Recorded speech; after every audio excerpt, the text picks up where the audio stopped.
Hey, what's up? The Brew Dude is back here with another beer.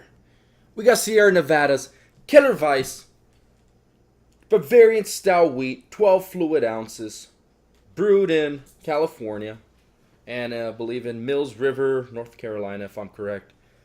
This beer here is one of the beers, well, not Sierra Nevada's, but Hefeweizen was one of the beers that kind of just made me cross that line from the traditional style lagers, the most popular lagers that we have, to kind of, I guess, jumping outside the box of beers and just opened a wide range of doors for me.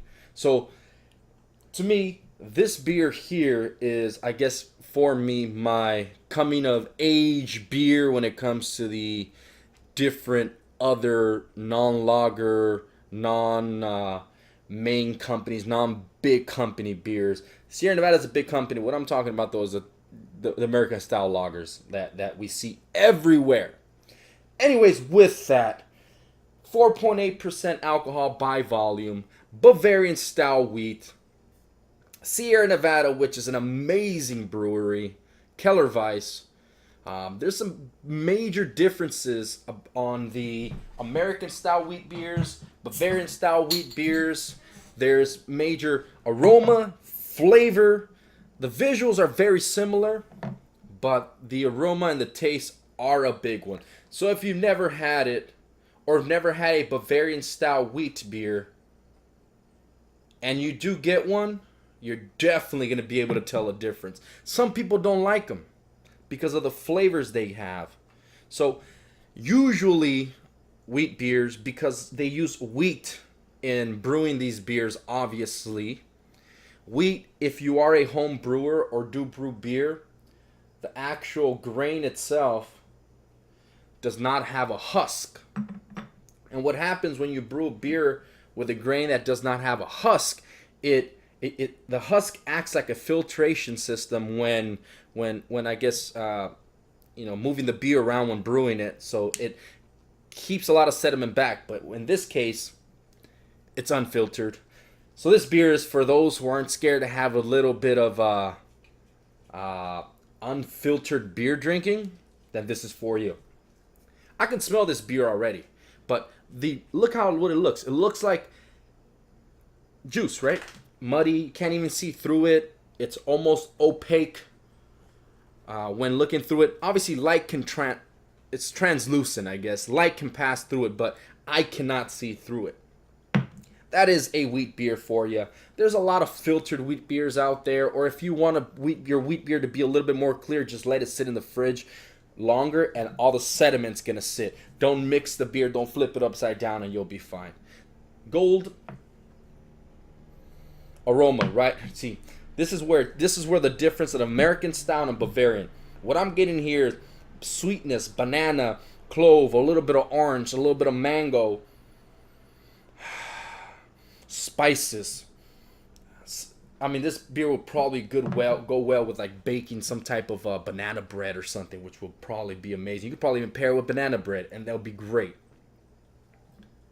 Head, nice thick white bubbles on top. A lot of times breweries add wheat to their any type of beers to get that type of head and get a little bit of more lacing. All right, now it's time for the main thing, the taste.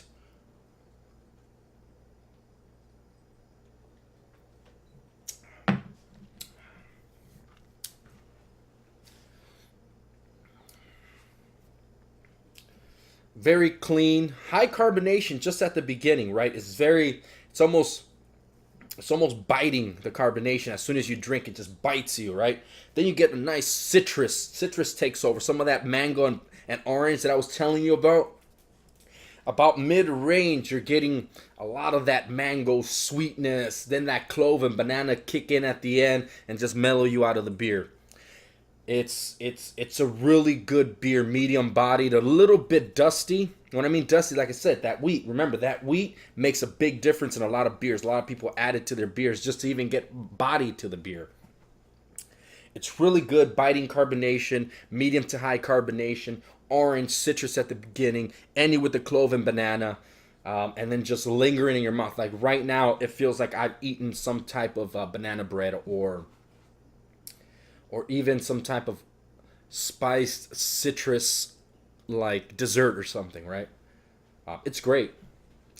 It's 4.8% alcohol. It's not super high, but it's not the super low. It's just right about that range where you want in beers. You can enjoy a few of these and be perfectly fine.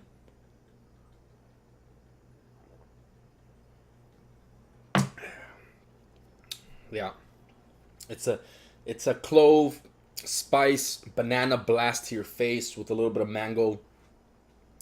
Bitterness is very low. I can't tell you exactly how many IBUs here, but it's low, man. I'm talking about really, really low, which is traditional for Bavarian wheat beers and for wheat beers themselves. You know, you don't want a super high bitter wheat beer.